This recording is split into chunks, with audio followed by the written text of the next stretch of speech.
Well, I am happy today to welcome a longtime friend, Ron Smith of Innovation Toronto, to the Wilson Forum.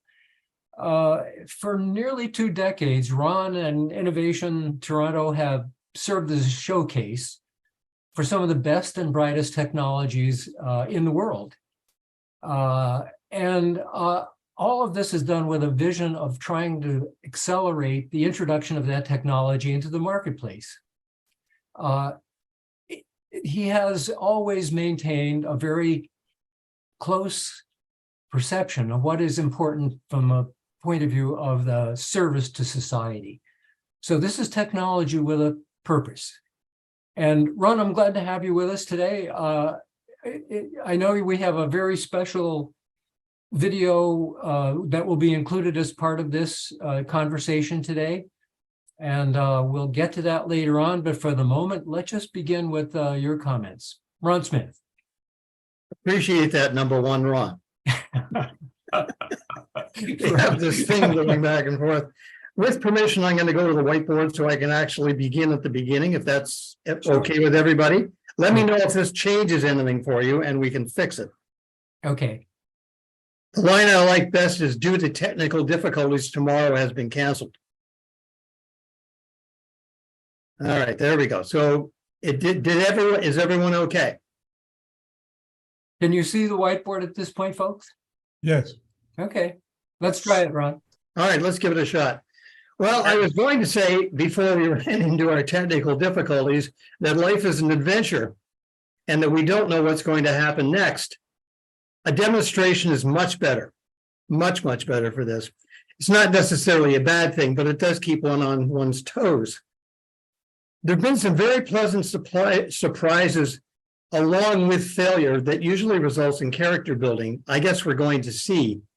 I've always learned a lot more from what I have failed at than what I have actually accomplished. And the ratio seems to maintain a pretty high state of readiness as far as failure versus accomplishment. So here we go. Once upon a time in a land far, far away, we're all here together in this land with the great unknown at the moment. I mean, change is everywhere. And as a kid, I love science fiction. But before going to sleep under the bed sheets each night with a flashlight, one more chapter to go, just one more. I was sleep deprived for most of school that I attended for that particular time. But it did take me to places and gave me ideas that I would never have imagined. And it formed a large part of a kid's worldview that began many decades ago.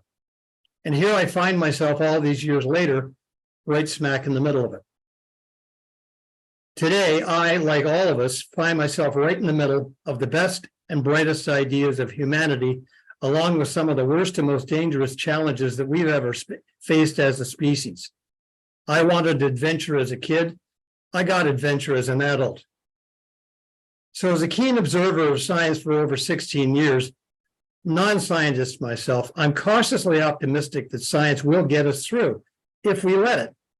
It's going to be up to human nature to allow this to happen, or it will fail us. We are going to find out. What was it that Toffler said so many years ago? Something about along the lines of, the more global we go, the more tribal we get. And how that proved out over the last while. So I like to tell, as Ron knows, I like to tell stories because stories are an easy way to transmit more than just words. And I hope you will enjoy our expedition together that number one Ron has so graciously set up.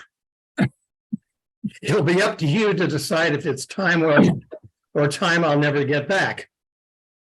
Perhaps it's a good thing that tomatoes don't transmit well over distance digitally. So on that note, here we go. And if I'm a little clumsy here, it's because trying to coordinate the whiteboard and make sure I hope you can see something is a major thing.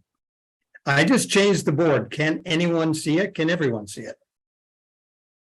Well, Ron, I can see what I think is the first slide. It's highlights from the race between genius and stupidity. Yeah, that's still on number one. I'm on number two. So all right, let's abandon ship on the technology and let's go for what number two looks like, let me just say, Ron, number two looks blank to me. Right. Okay. So good. Again, and I don't seem to find any way to be able to get to it. All right, so what I wanted to do is Ron, basically, I think we can all follow with you independently though, because I can see every one of your slides. okay, Yeah, I can't. I can too. What I've done is you go down to where on the right, there's little pages. Yeah, Click on that, and I just scroll down to the page you're on. right. I see all 12 there's 12 pages. The Yeah. second one is blank. The third one has things like the Eden file. Yeah, really? So I had to go and click on that to yeah, that should work. Hey. I apologize to everybody for the technical nature of this. If people can try that out and see what they can find, I'll try and be as elaborate with the language as I can to make up for the technical difficulties we find ourselves in. Ron, that's fair enough. And let me just add a final comment along the lines of Mary's. What I'm doing right now is with the screen share, I can see each of your slides and I can expand them, and I can read them separately as you speak. So if you tell us which slide you're on, those of us who are following that way can do that. Okay, that sounds terrific. But otherwise, we'll just do this verbally. That's fine. Okay, that sounds good. So basically what I wanted to do was page 2 was actually an attempt at interaction. And what I wanted to ask everyone was basically, if you had one thing that you're most optimistic about in science, what would it be? And then number 2 is, what are you most pessimistic about? So maybe we could combine those two, and maybe someone could just start and we can go from there. Renewable energy war. Most optimistic and most pessimistic. Is that right? That's right. Pick one. Well, most pessimistic, I guess I'd have to say, is artificial intelligence. I mean, I'm really concerned about it. It has enormous potential. I know it can be useful because I think I've mentioned on other occasions something called the Material Genome Initiative, which is a computational materials design and engineering protocol for developing brand new materials. And it's done in such a way that it supersedes the traditional trial and error, but it's based on having adequate models and then verifiable, secure data. And it uses machine learning to do all this. So it can be useful. But I am concerned about the social aspects of some of what I'm hearing about artificial intelligence. So that's something that worries me a lot. How about the optimism side? What are you most optimistic about? Well, I think I'm most optimistic about medicine. I look at efforts like the use of mRNA to develop vaccines, as companies like Moderna and Pfizer did during the COVID episode. And it's just remarkable. The things that we can do today with medicine just far outpace anything we've been able to do in the past, in my lifetime. And I think that is of great service to everybody on the planet. So I think those are the two that would, plus and minus, I suppose, but Okay. that's what would most intrigue me. Well, that's a good kickoff for this. I'm seeing on the chat, optimistic AI, optimistic clean energy, pessimistic developing weapons of war. So anyone else want to join in for a very short optimistic and pessimistic comment? Yeah. I would say November 30th, which is the day that ChatGPT was introduced. My answers might have been somewhat different, but I've been concerned. I mentioned that I was involved in literally the invention of the spreadsheet, and that my background is as a psychologist. So I've been concerned that whole time about the rejection of information that's not quantifiable into not just decision processes, but our experiences. Spreadsheet do a very good job of representing something that was quantifiable and manipulable by an algebraic formula. So anything else, like if you're doing a merger, culture, goals, forget it. It has no meaning. And we've been devaluing things that are fundamental, sensual reality to people. We've been doing that in a slow way. And I've always been optimistic that some of those technologies would be very, very beneficial to society, and always made my decisions which way I went based on how the scales balanced out. And I fear that now the scales have moved so quickly in the direction of, I prefer automated intervention to artificial intelligence, that we're structuring systems that separate us from both the fullness and the reality of the true elements that come to affect our lives. And we start focusing on those we can manipulate more easily or allow machines to manipulate.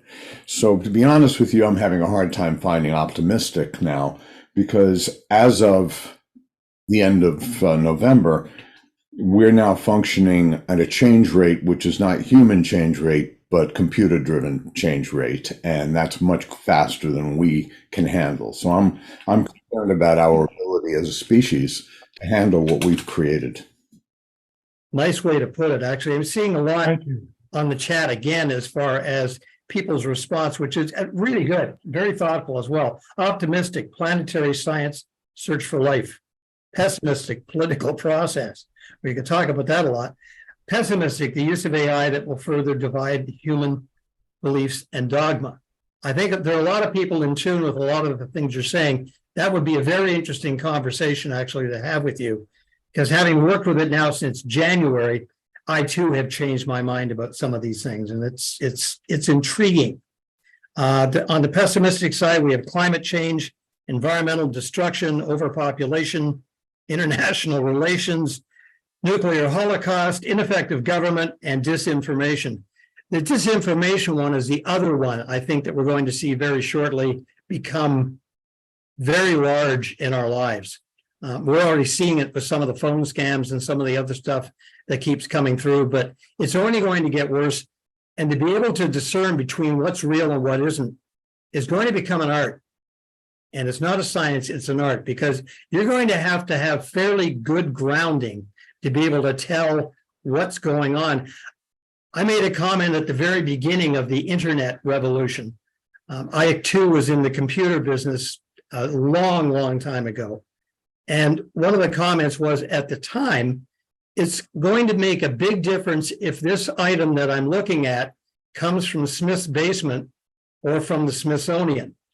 And I have a very good feeling that institutions are going to play a huge role in basically letting people know that the information they are receiving is real, because news is not up to it. The corporate world is not up to it. Everybody's trying to sell us something. We just need someone to tell us what's really going on. And I think it's going to fall on science and a lot of the institutions that we know and respect to be able to get involved in a very different way in the future. One other quick comment I'd make is that I've been involved with a number of groups, number of people for 20 years who had concerns about this, not, wackos, but people who understood that we were disintermediating people from the sources of data and from what it meant and from validating it, and that we were developing technologies that would continue to do that. I know of nobody, and it includes George Hinton, who said, he didn't expect this for 30 to 50 years. I know of nobody who wasn't shocked by what happened on November 30th.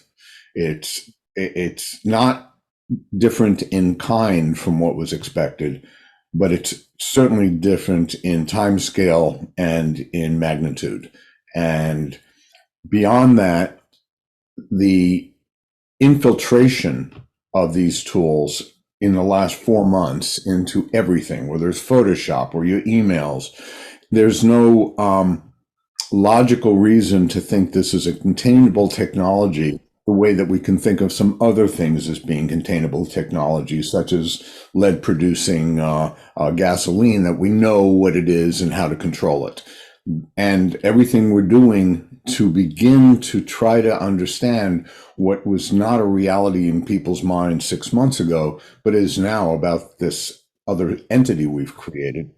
All the attempts to control it, like out of the EU this week, are like, in a sense, the French preparing for World War II by building the Maginot Line, fighting the previous war. So the focus on things like facial recognition or on bias in the data sources or algorithms, they're all well and good, but they're looking backwards at what we already know. They're not looking forward at what might happen with this stuff. So the attention, the focus of even the concerned people, I feel, is unfortunately in the wrong direction. So I'm not. So Mark, let me ask you a question though, because having dealt with it, and I mean, I've spent the last months digging as deeply into this as a non-scientist as I can. So watching all the videos, listening to Sam Altman, listening to Jeff Hinton, watching what's happening. What is it about human nature that makes us fear the unknown? Because we don't know how this is going to turn out. We really don't. But somehow we seem to come at it with a lot of trepidation. I don't know many people who are embracing it wildly anymore. They've all tempered themselves over time. But at the same point, I feel this growing sense of despair in being unable to control what's next. Well, should I try to answer that? I don't want to. Yeah, briefly, if you would. Well, no, it's not going to sound brief when I start off, but it will be. When I was 13, I wrote an essay when I was at Bronx Science that my mother saved, and it was very short. It said, "Humans are an experiment which are not guaranteed to succeed. We were too intelligent for the world we inherited, but we may not be intelligent enough for the world we've created." I think that this slap in the face by technology has woken us up to the fact that the outcomes aren't necessarily going to be positive. We've always had great hope. Technology, science has always led us into a clearer, more promising, more comfortable. All of this comes out of good motives. We want a better life. We want to live longer. We want to have more opportunity to live comfortably and accomplish our goals. We've developed technologies to help that. Now the question is, are we developing technologies that truly will represent the law of unintended consequences? The basic rule in science fiction writing is getting people to suspend disbelief about an absurd fundamental idea and then following what comes out of that logically.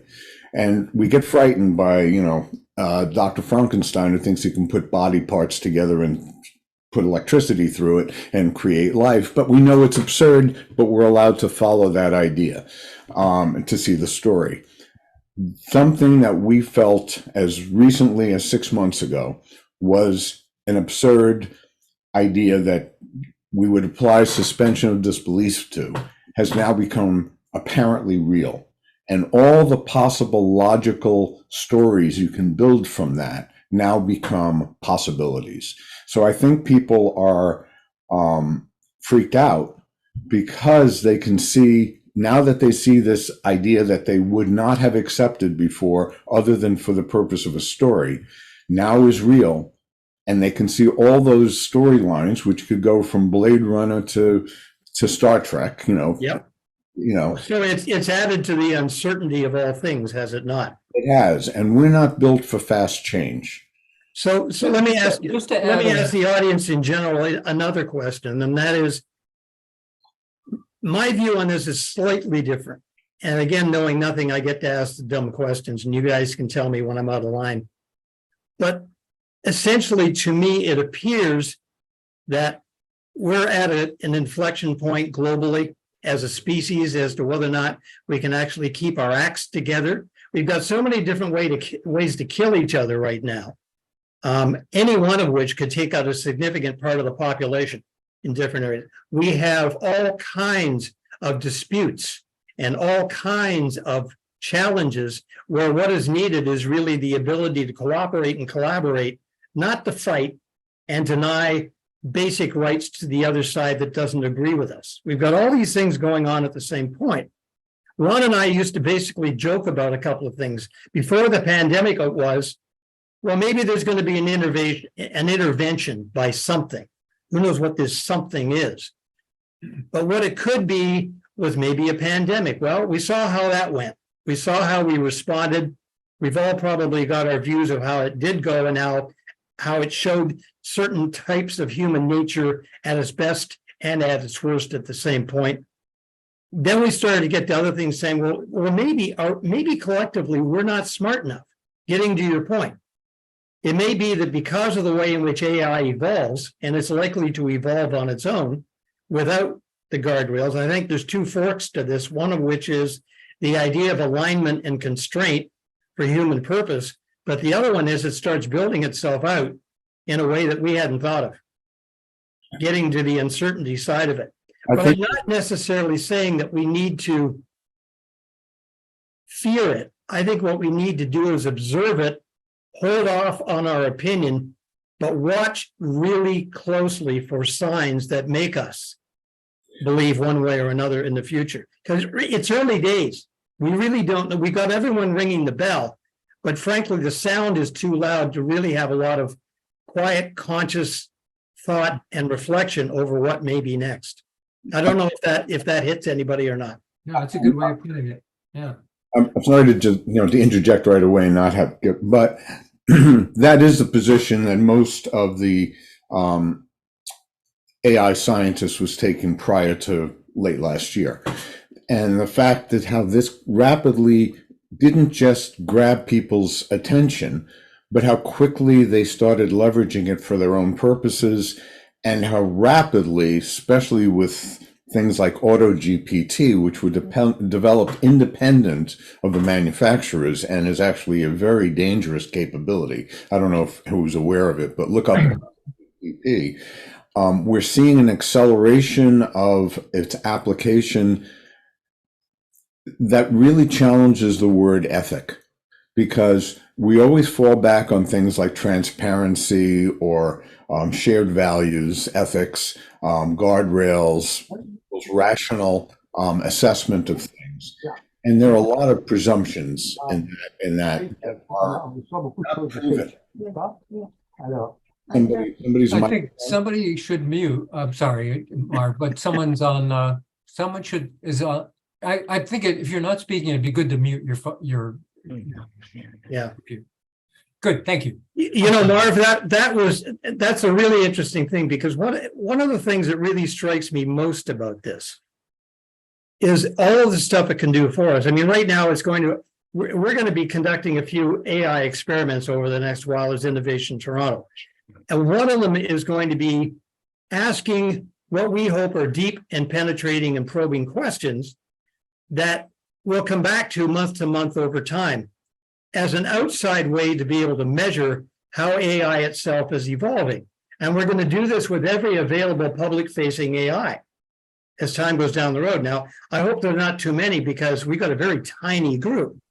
But I think it's going to be an interesting way to be able to judge for ourselves by the answers provided a little bit of what's happening, if we can get the questions right. I mean, I'm a real fan of Albert Einstein, even though he's no longer with us. And one of the things about Einstein was he spent an enormous amount of time trying to get the question right before really looking for the answer or the solution. I think we're in that here as well. We need to figure out what the questions are. And in order to know, it can't just be the scientists in the lab working on AI. It's got to be everybody watching at the same time. So this really is going to be a citizen science project if we do it right. Well, one thing I would suggest as you do that, something I do every day, I have 4 to 6 screens up at all times to different AI chat interfaces, and ask the exact same question of all of them. Yeah. I never get anything looking like the same answer. Even when we use just ChatGPT, but first use the old version 3.5 and then use the ChatGPT Plus, which is GPT-4, you will not get the same, many times contextually get the same answer, but not in its details.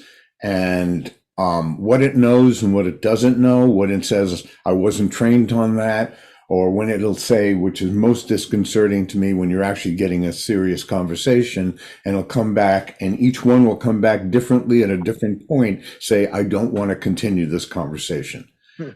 Excellent point. One of the things I want to make a proposal, Ron. I think I see Avi's hand up, and I do want to take that, but I think we should move off of AI for just a moment. Yep. I'm very pleased by this conversation.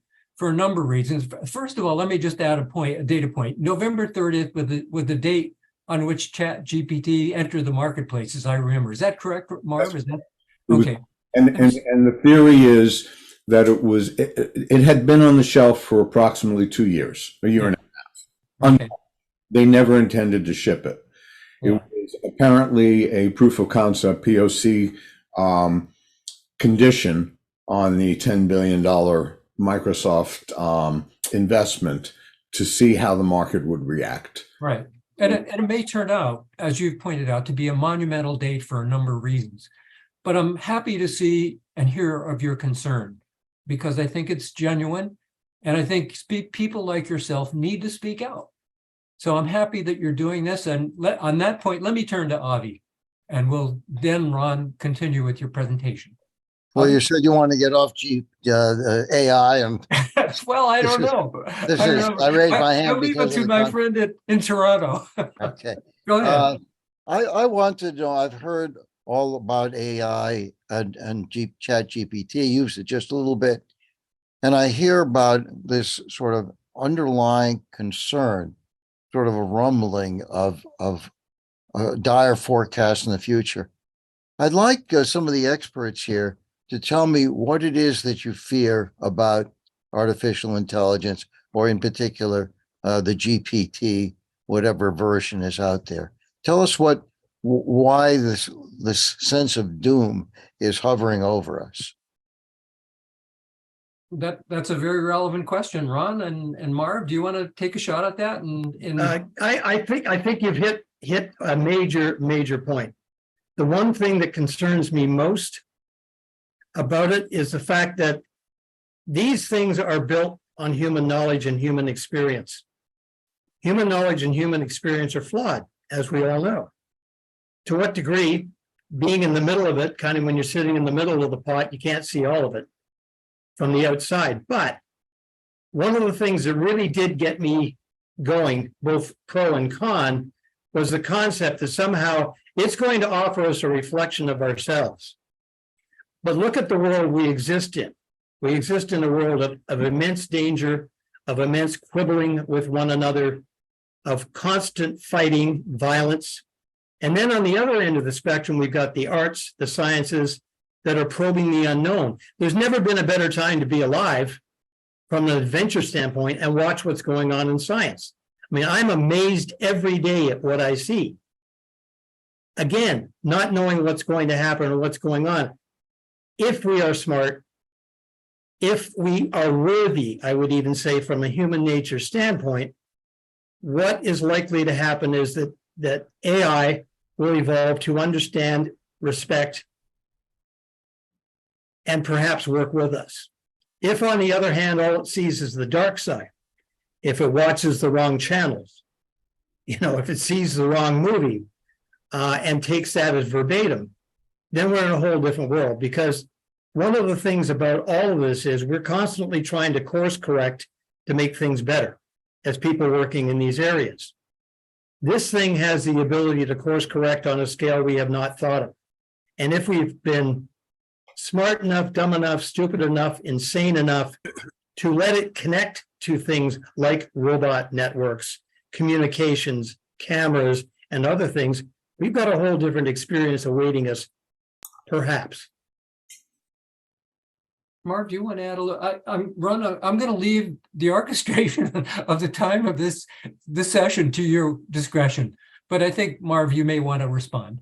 Yeah, I think that the single biggest mistake we're making, which is what we do. We do this with whales. We do it with any other being. I hate to say it. It's built into. We did this with different classes of people based on color of skin or locality or language or belief system. We anthropomorphize. We say, what part of that is like me? That's the part I'll relate to. The closer it is to me, the more I'm going to feel good about it. So a lot of people are anthropomorphizing AI. It thinks like us. It's not creative in a certain way. It's not us.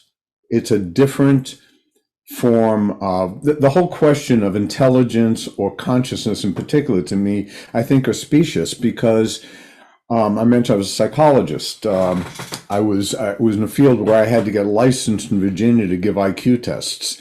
You do that a couple of hundred times and you realize that the concept itself is meaningless. When we create terminology that we then think is reality, and we're assessing this capability in the context of whether or not it's conscious, whether or not it will make good choices based on what it learns from us. When we have you talk to any of the scientists. When I was at IBM and on the Data Governance Council, and we were introduced to Watson in 2010, this thing did not work well at first, and they had a deadline of February of 2011 to be on Jeopardy. And it couldn't beat third graders in February of 2010. It couldn't beat that in March. It couldn't beat them in April. Then it started beating them and started beating seventh graders and ninth graders and college freshmen and then college graduates, all in a period of 5 or 6 months. And we asked the engineers what they did differently, and their answer was nothing. It just started learning. We're presuming we're in some level of control, and we're assessing what it does based on what we would do, on the way we behave. This is a different animal, whatever you want to call it. It behaves differently. We don't know how it comes to its conclusions. We only know what it was pre-trained on, which is a biased set of inaccurate data, no matter what. And we know then what we can do in what's called I'm bad with names. It's LRAH, but it's basically good dog, bad dog training after it gives output. Yes, I like that. No, I don't. Human beings making a choice. Okay, so Mark, that's a great point. I think in the essence of time, what I would love to do, if a few people are up for this later, is to put together a conversation. That'd be great. But I think because we could explore together and see what we might find and might learn about what's going on real time from people who actually do get it. I do tend to be verbose, so let me leave this point. The point is, don't think about these things like they're us. Think about them in terms of the impact they have on us and what direction they're moving in. The landing of an alien species, perhaps. It in one form or another, it has to be thought of that way until we learn more. Okay. Well, look, thank you. I'm in the essence of time from Ron's perspective as well. I don't mind this at all. I think this has been very helpful, and I want to thank you for your contributions, and everybody basically for, some really great points about what you're pessimistic and optimistic about. I mean, we've got a long way to go on a lot of things. I was going to begin by a little bit of background on how Innovation Toronto developed. I think I'm going to skip a lot of it. You can see part of it on page 3. Explains a little bit about where we come from and the kind of things we get involved in. I think the best story to kind of illustrate how things happen for a lot of us involved in this is I once walked into a meeting in a radio station in Toronto. It was the top radio station at the time. At that time, I was working for WKRP in Toronto. It was the bottom station and it had nowhere to go. And I'm sitting there waiting to go into this meeting with the promotion director, and the station sales manager walks by me and says, "I'll be with you in a minute." I didn't know what that meant, but his assistant came down and said, "Well, then why don't you go upstairs and talk to him? I think he wants to talk to you." So being who I am, I said, "Well, I'll go talk to anybody." So I excused myself to my friend, went upstairs. Long story short, the guy hired me. And I got 1.5 to 2 times the salary as a starting salary at this other station, top in the market in Toronto, simply by showing up. And a lot of my life, a lot of our experiences at Innovation Toronto have really happened simply by showing up. We met some wonderful people, Latanison being one, many others. A lot of Innovation Toronto started with a guy called Creon Syros out of MIT, who some of you may know. He was a facilities manager, and Creon and I met up probably in the late 80s. And we've been going back and forth ever since. He taught me everything I know about facilities management. And oddly enough, I wound up running a 60,000 square foot facility in downtown Toronto for social innovation. That was an old steel plant, 100 years old. And all of that knowledge that he had, he was kind enough to share a lot of it with me. And it helped us to keep the systems running. So long story short, we've been a lot of places, done a lot of things. The main thing here is flexibility of thought, flexibility of approach, and constancy as far as what the end goal is in mind.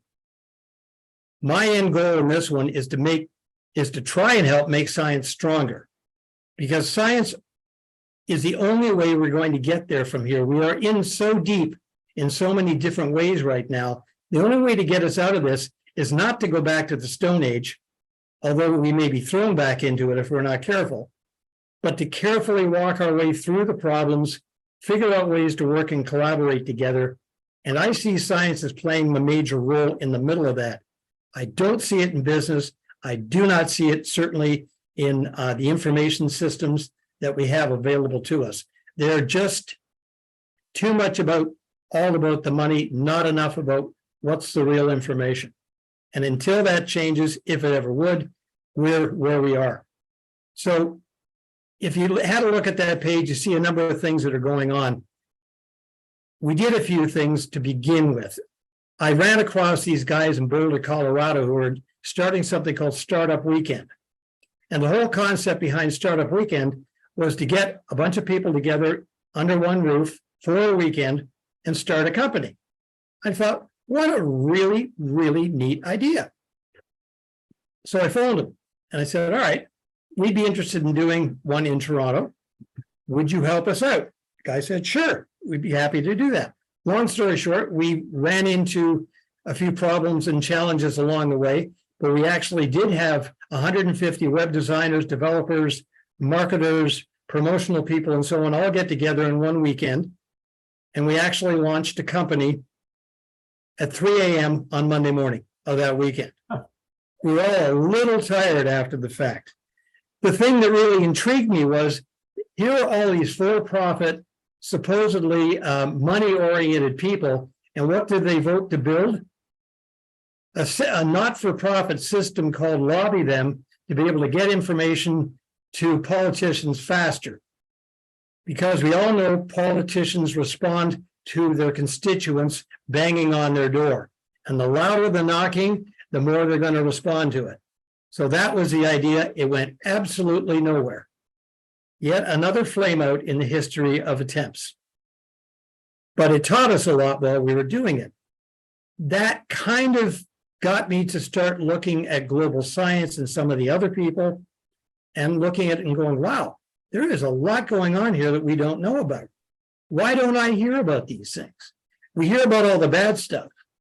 I once said to a friend of mine who happens to be the head of homicide in Toronto, along with a couple of other media people, anchors for our national networks, we had a little working group to try and improve relations between media, police, and the public. And I said, you know, if we came up with the best idea in the world to do these things, could you guys get your editors to put it on air? Could we go with a national newscast? Could we be on the 6:30 news on ABC if it were the US? The answer unequivocally was no. Not interesting enough. That wouldn't lead, because we work along the lines of if it bleeds, it leads. That's how they make their money. That's how they get their audience. That's how they keep people watching. So I turned to our head of homicide and I said, so Hank, if you and I shoot each other now, we'd be news for about a week, right? Then maybe we could get the word out about how to do it better. And that made everyone laugh. But it makes the point that what we're paying attention to in our technology, in our communications technologies, is a major problem. I mean, starting with the algorithms that we began with, as far as the internet, basically saying, oh, Ron, you bought this. Well, someone else bought that as well. And they also bought this. So we're going to throw that at you and see if you want to buy this. That's how it all began. And now it's transformed itself into things like AI and all of the algorithms that now control social media to constantly create these vacuums as far as any outside information. I'm only going to feed you what I think you want to see. I used to love to explore the web. That gets harder. You know, it gets harder and harder because they're not going to present you with stuff that surprises you. I miss that. You know, from the early days of this thing, I really do miss that. So where we've arrived at, unlike, actually not unlike Marv at all, is basically looking at AI as a collaborator at the beginning. Now, let me quantify that, because AI doesn't tell the truth any more than humanity always tells the truth. Kind of a reflection. But what it can do is it can give us ideas and tell us about things we don't know about. And even if it's fanciful, even if it's not real, what we're looking for at Innovation Toronto is ideas that provoke and promote as triggers to be able to get people to do something. That's the essence, basically, of why we fight and what we do. So an example was something I sent Ron a long time ago. There's a video by William Shatner of Star Trek fame. And in his usual humble way, it's a video entitled "How William Shatner Changed the World." So basically what he did was he put together this compilation, which included the idea surfaced first on Star Trek of a cell phone communicator. The guy who actually invented the cell phone used that as his idea to help him build the unit, because it was this flip unit thing, if you may remember, which was actually, could have been a salt, the salt shaker was for non-invasive imaging of the body, which was also the idea promoted by Star Trek. So taking from that concept of presenting ideas, people hear it.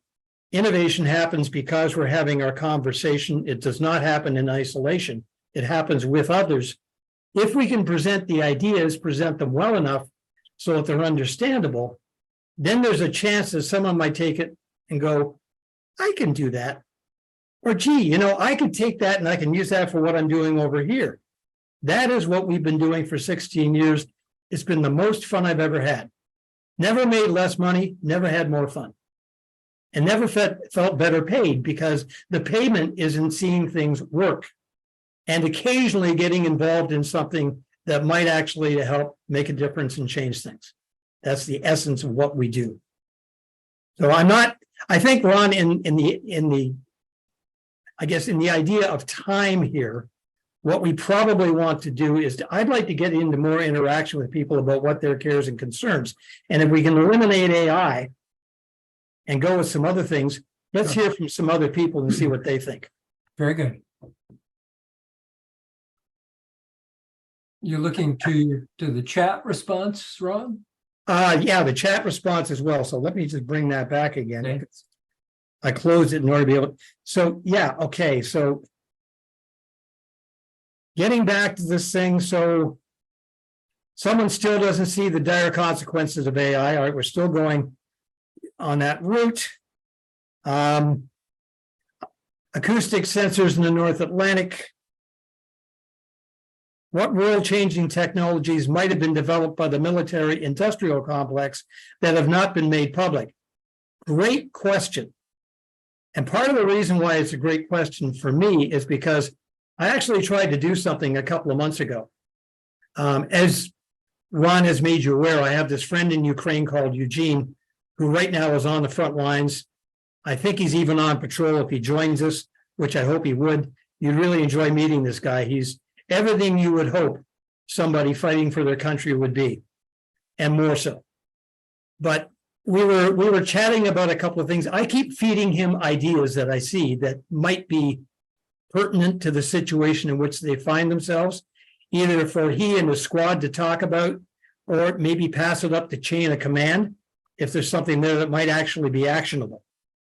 And one of the things I saw was a project, communications project, that would basically not make them dependent on Starlink.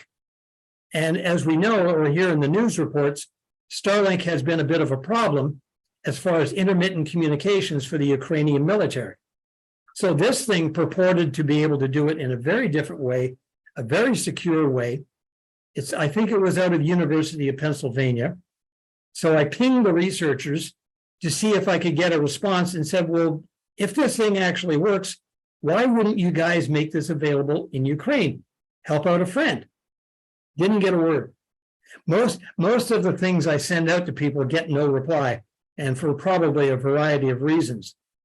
But the big thing about that one was I also felt after I had made the inquiry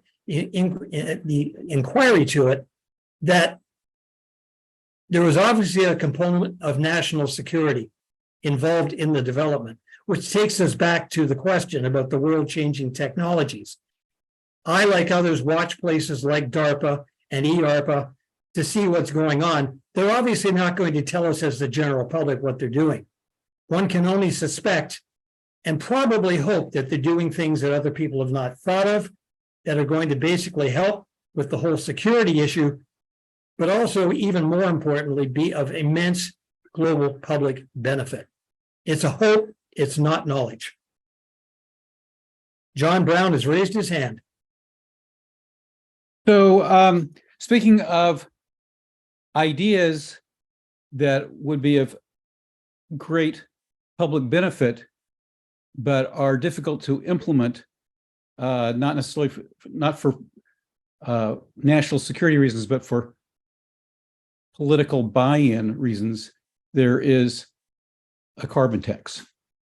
And I'm bringing this up to you because you live in Toronto, apparently, and Canada is about the only country in the world that I know of now that has a well-defined and significant carbon tax. So I just wonder what you can tell us about that. Well, every time I fill up the car, I see it on the bill. That's the first thing you notice. Every time I get the gas bill during the winter, I see it on that bill. It's added. I mean, for me, I'm fortunate enough not to have to be concerned with the fact it's costing me $40 more for my heating bill, or another $4 on my gas bill when I'm driving around. But for everybody else who's marginal and on the edges right now, and there are a lot of people in that particular circumstance, it hurts. And it hurts at a time also if you do not have confidence that where this money is going, it's being spent wisely. And I think there's a growing sense in this country of basically, what are we doing with it? There's a carbon tax here, but where's it all going? I'd love to see the balance sheet. I'd like to see the economists do a workout using real bills, right? And real project information to say, here's where we're putting it, and this is what we're doing to make things better. We don't see that here. We get political. Same way as you do in the United I guess States. I'm wrong from what you're saying, but my impression was that, I don't know, anyway, that there was going to be a cashback carbon tax. There is, but I mean, again, properly handled. No, I mean, that it was people get a check back, at the end of a quarter or whatever the time is. Here's your $200 check. They do. A portion of how much money is collected. Is that wrong? John, also put it in context though, too. And that is, if we are going to be egalitarian about this, if we want to include everybody in the greatness of what's happening next, in terms of what science and what technology is doing for us and for people, we have to include everyone. So the idea of that is fine, except it's a loop. It doesn't grow. It's not a spiral, it's a loop. So as a loop, it does not include people like the homeless who don't have the ID to get the $200 back. They don't file income tax. There are a lot of people in this country, as I'm sure in the US, that just don't file income tax. They don't make enough money to hit the threshold. They'll never see it. Well, they have. They're also Okay, not. Anyway, that's. I guess we had that discussion. I mean, I would far rather round up some fearless leaders out of science who know what they're talking about and say, all right, let's do some micro moonshots. Look at two of your guys who I was privileged enough to be able to hear on this series. Paul, a couple of weeks ago, Ron, on the geothermal energy drilling. Yeah, Paul Waskoff from MIT. Yeah, Paul, and then also Don Sadoway, who I've known for a long time, as have you. Yeah. Here are two guys working on very important things, as I'm sure the rest of you have and are right now. Are you getting enough money to be able to roll it out and make it real? Are you getting the attention you need to be able to do that, to bring it to market? If it's reproducible, if it's viable, if it's scalable, What mechanisms are in place to fast track this stuff to compete with the immense change that things like AI are bringing about? That's all I'm getting at with this. I mean, I think to a very large degree, we've got to be cognitive of the fact that we're not able to move fast enough because we don't have the mechanisms. And I've become obsessed with the idea of if you get the structure right, things can happen. If you don't get the structure right, it'll never happen. So structure, putting tools in place, different means of support, that is something that we really should be paying more attention to. Go ahead, John. The structure is a carbon tax. That is how those people can make money. If fossil fuels have to pay the carbon tax and these innovations produce energy that doesn't have to pay the carbon tax, that is what will supercharge these. They don't have to be subsidized. All they have to do is not have to pay the carbon tax. That's why the carbon tax is, 50% or more of the answer. But John, and I don't disagree. I mean, let's explore this a little further, okay? Because I think a lot of what you're saying is dead on, but there are other considerations. As I said, I always take into consideration the homeless people I used to see on the street when we were doing our sleeping bag distribution. And it's funny because people said, well, why are you doing this? You're not getting paid. Well, I get paid. Well, how do you get paid? I said, because I went out in the street with the TV crew. We found this guy in minus 20 degrees Celsius weather, right, lying in the gutter with 2 sleeping bags, who looked up at us and said, if I didn't have this, I'd be dead. And it always makes me think of, and by the way, that was my payment, but it always makes me think of what's happening for all the people on the margins, because that's where most of humanity lives. If we're not cognizant, we can afford to pay the carbon tax. John, I'm sure you can. I'm sure Ron can. I'm sure most of the people in this meeting can. We can all afford that. I applaud it. I think it's a worthwhile thing, but it's an interim step. It doesn't get us to the big conclusion, one of which is now we're seeing that wind and solar, are cheaper than coal in a lot of cases. Now that we're seeing that, large energy storage is starting to become a reality, not necessarily dawn, but a lot of other things going on as well. Now that all that is there, we should be focusing our energy on making sure energy is free and clean. That's why I was so interested in what Paul had to say, because basically it's lying there waiting for us to come and get it.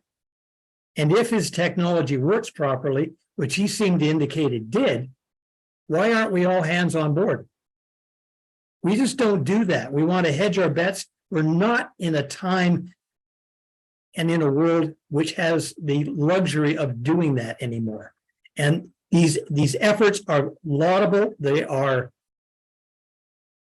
what we need to do, but we need to go way beyond that in order to be able to get us where we need to go if we truly care about what happens to future generations. That's where the real focus needs to be, in my opinion. Go ahead, John. John? Well, I mean, Wolkoff had a great idea. It's very interesting. It hasn't really been tested. It had been drilled into, a cement block about 6 inches deep, and it looked beautiful. That's a long way from going down 20 kilometers and bringing this stuff back up and using it. And I will say that when I was a kid, we were told that fission, nuclear, the atom is what, our friend the atom was going to make electricity unmeterable. It was going to be so cheap that there was no reason it would be metered. Well, that wasn't quite true, and that took us, 60 years to figure out. So I think we have to, be fishing in more areas than just say, well, Wolkoff has the answer. My parents bought an electric house based on that assumption. Right. So they had to change it out after a few years because it was getting too expensive. No, I'm not suggesting we put all our eggs in one basket, but what I would suggest is if there were a way to be able to aggregate who's doing what, if there was a way where science could talk more together and openly and exchange ideas. Open science is a great concept. I love it because it starts to put the cards on the table, and we know where good ideas come from is triggered by something else normally. Hadn't thought of that. Wow, I could apply this over here. True innovation is not a sole situation. It is always in conjunction with others and other ideas. It's not iterative, but it is definitely because of the interactions and the conversations that we have. The suggestion basically is this: find a way to reorganize yourselves, because I'm a non-scientist, in such a way that we can create the mechanism, the structure, to be able to enable communications at a higher level. I remember the first environment conference I ever went to was at MIT. And I just come off doing this radio series on environment. We were negotiating at the time for the idea of doing the UN Environment Program in Canada as kind of a mission impossible thing, that we would try things, and if it failed, we'd take the heat and they'd take the glory if it worked. So it was kind of an interesting approach to things. But the thing I remember at the time was the first conference going to, there are all these brilliant minds in the room. There are all these chalkboards, there are all these equations. There are all these people with greater or lesser speaking ability who were talking about incredibly important things and had incredibly brilliant ideas. But they could only talk to people who understood their language. One of the great challenges I see in science is the ability to translate so that we all understand it. Let me go back to the guy I admire greatly, who is no longer with us, Uncle Albert Einstein. And basically, that if you can't tell the story so the 6-year-old understands it, you don't understand it yourself. Now, I don't know if that's true, but it's always stuck with me that, we've got to be able to communicate better what we are doing, where we are going, and have the mechanisms to get everybody involved should they choose to join us. Because this thing, like the moonshot in the United States so many decades ago, was something the world thought they were part of.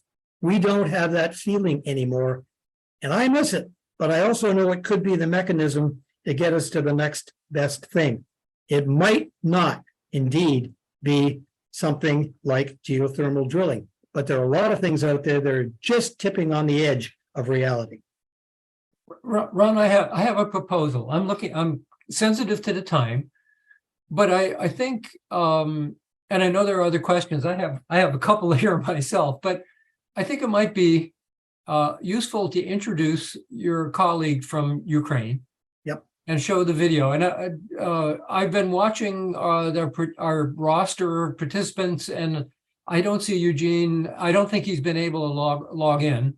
Then he is on patrol, Ron. That's where he is. I know. So maybe you could, maybe we could show the video. I think this is really very, it's a very interesting video, which Ron, you want to introduce and then show? Yeah, I think so. So what you're about to see, basically, I went to him. He and I have been talking for years. We talked before the war. I've known him for 10 years. He actually is a friend of Innovation Toronto.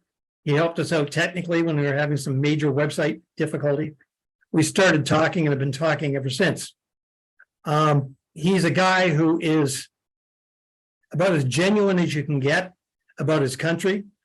He's a real human. He expresses himself extremely well. I can't speak 5 languages well. Hell, I speak basically 1 language inadequately.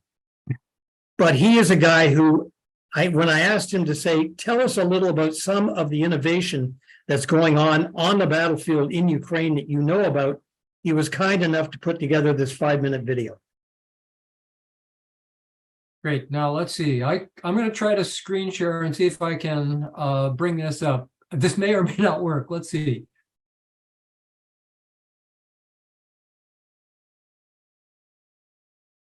Let's see what I can do here. You're going to have to bear with me here, folks. I'm sorry. That's okay. You killed the whiteboard. That's a good thing. Yeah. Here we go. Let's see if I can share it. Can you see this? I can see it. Yep.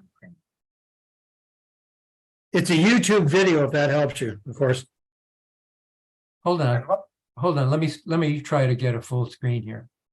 Oh, I'm getting all kinds of stuff now. What's going on? I'm going to try this again. Sorry. Oh, no, I don't want this. This is why life is experimental, right? Yeah, it is. How do I get out of this? I'm going to get out of screen sharing and try again, folks. Let's see if I can do this right.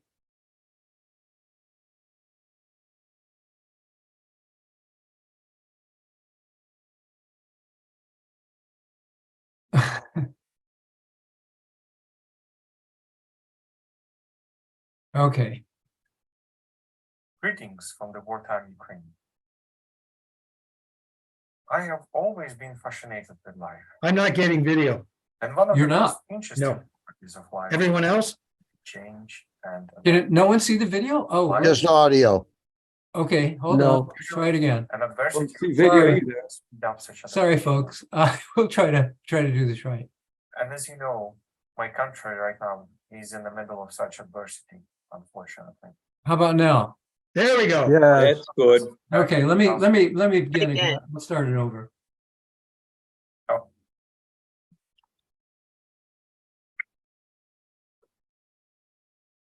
I have always been fascinated with life. And one of the most interesting properties of life is its ability to change and adapt. Life is a shapeshifter. Usually, an adversity of some kind will speed up such adaptation efforts. And as you know, my country right now is in the middle of such adversity, unfortunately. When the Russia attacked us back in 2014, we were not prepared. Our army was in tatters, and the society overall was not ready for a backstab from someone who claimed to be our brother nation. Nevertheless, Ukrainians have this thing about themselves. We are usually very individualistic, but at the times of turmoil, we tend to cooperate and join our efforts.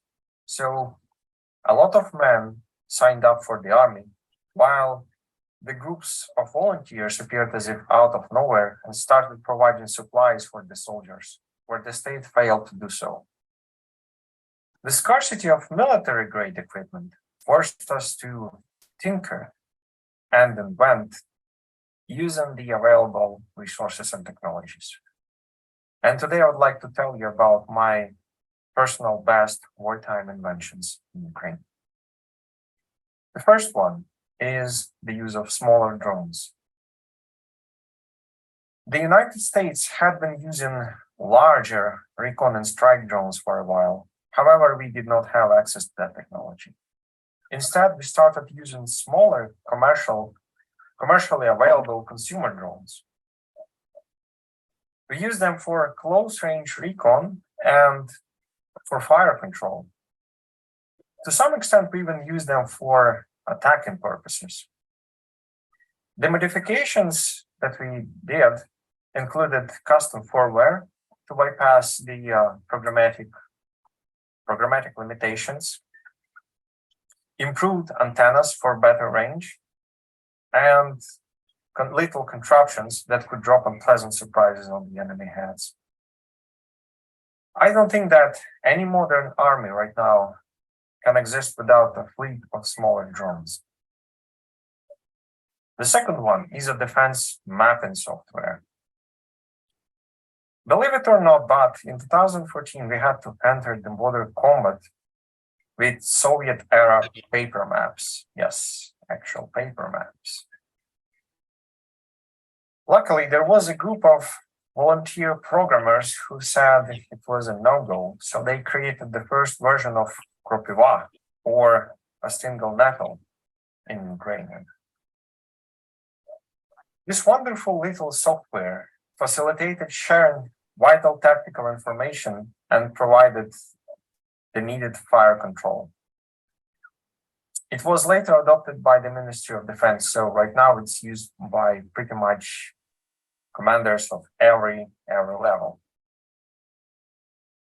The next invention was the use of mobile anti-air teams. When the Russia attacked us in 2022, They started with cruise missiles. And as those cruise missiles were running out, they resorted to launching the swarms and swarms of Iran-produced kamikaze drones.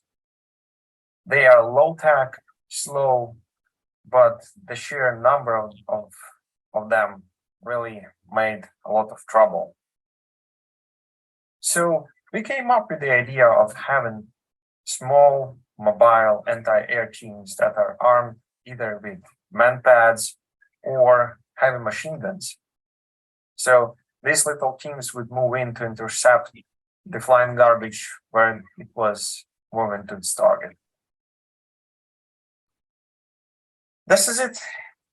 This is my personal best invention that really made the impact on the battlefield. There were, of course, many more, but it would take me hours to go over them. But even these little examples, they really show how the bad times, the difficult times, they really induce the innovation spirit. And thanks to our inventiveness, I do believe that the humanity overall will have a bright future. My only hope is that this little adversity of ours will not prove too much for us. Having said that, I'm very thankful for all your support. Please spread the word. Glory to you, glory to Ukraine. Thank you. Bye-bye. That strikes me as being a very interesting commentary from a Ukrainian web designer and technologist who, like many of his colleagues, is many of the citizens of Ukraine, who come together under the most unreal circumstances to serve the nation. I found his message inspirational, I gotta say. So Ron, I want to thank you for arranging that. I wish Eugene had been able to join us. I think he would have enjoyed you and he would have enjoyed the conversation. Yeah. But it's just one of those things. It's just remarkable. I mean, I do have Ukrainian ancestors, so I suppose I have a little bit of a special interest in this. But it is interesting to see a guy give up his life as under circumstances there probably isn't much to life in Ukraine right now, aside from trying to stay safe. His best friend is a shovel at the moment to dig foxholes. Yeah. How did you come to meet him, Ron? We were having trouble with Innovation Toronto. It was beyond my technical capability, which is not actually very far to go beyond. Yeah. And so I reached out through Upwork to try and find somebody. And he came in with a proposal that was absolutely spot on the problem. He's the only one that got it right. And then we started to talk. And we started to exchange stories and ideas. And it's just evolved. I find it incredibly surreal for he and I to be doing this almost daily now during the war, with the sound of artillery going overhead.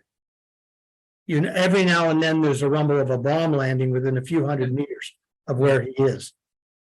And at the same time, there's this great humanity expressing itself, and his calmness and his collectedness under real fire. Sure. People always say you don't know what you're really like until you're under fire. I think that's absolutely true. We don't know what we're like until we're under pressure. Do we yield or do we stand our ground? He stands his ground.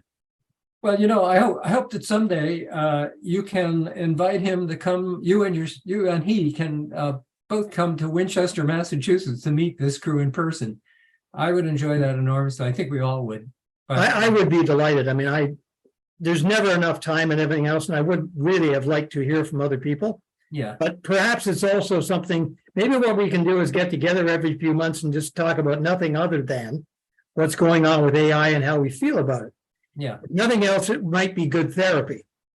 Oh, you're right. Well, we do have a question, maybe a couple of questions. We have a few more minutes, so let's go to Tom Halpert. I'm just looking back on our total conversation.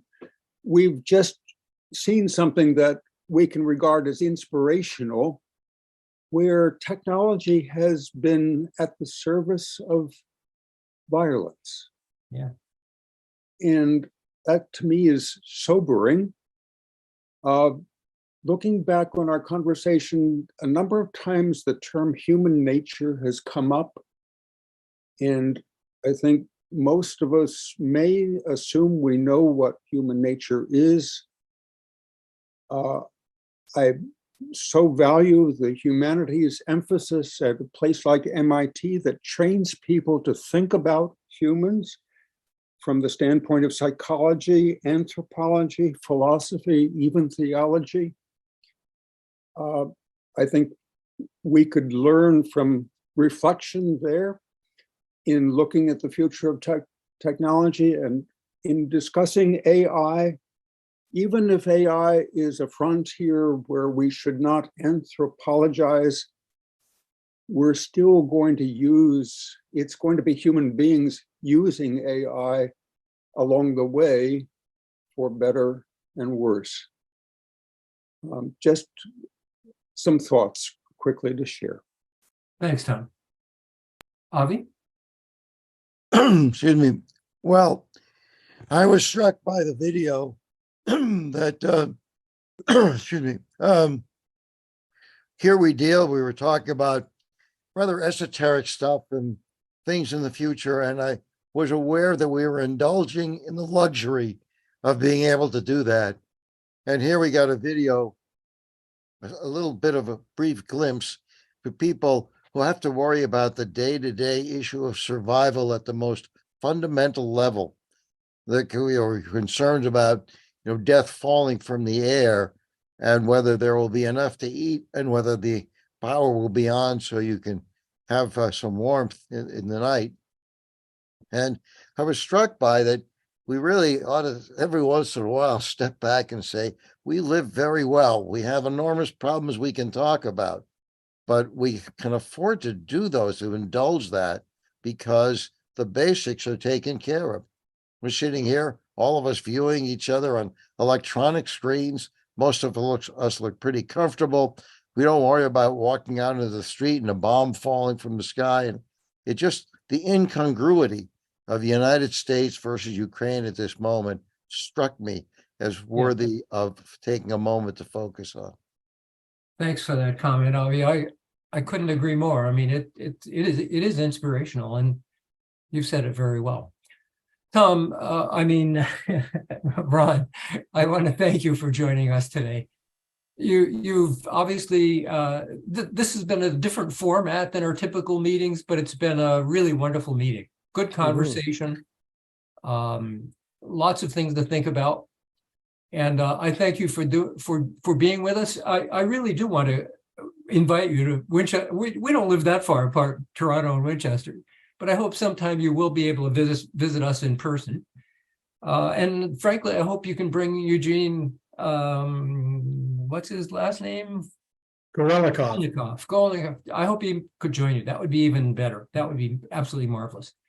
I want to just remind everyone before we close that we will not meet in July and August, but when we come back in September, our leadoff speaker will be Bob Langer. Bob is an MIT faculty member. He's the founder of Moderna. He's a personal friend, and he's going to speak with us on September 8th as our leadoff speaker. We're going to then transition to talk about the grid, the electric grid. I have Eric Johnson from ISO New England who will speak with us. Chris Niddle from MIT's Sloan School who will speak with us. And someone from the organization known as HEAT, the Home Energy Efficiency Team, whose name I've forgotten. John, you probably remember her name. You're muted, John, sorry. Zainab Magavi. Right. She's one of the principals of HEAT. And I think it's going to be a really powerful group. So I want to thank, I've gotten a whole lot of help in identifying speakers from John Brown and from Walter Hubbard, who I don't think is with us today, and some others, but I think we've got a really great lineup. So it'll be fun to get back in September and into the fall. And I wish everyone a happy summer. Do some traveling if you can and enjoy yourselves.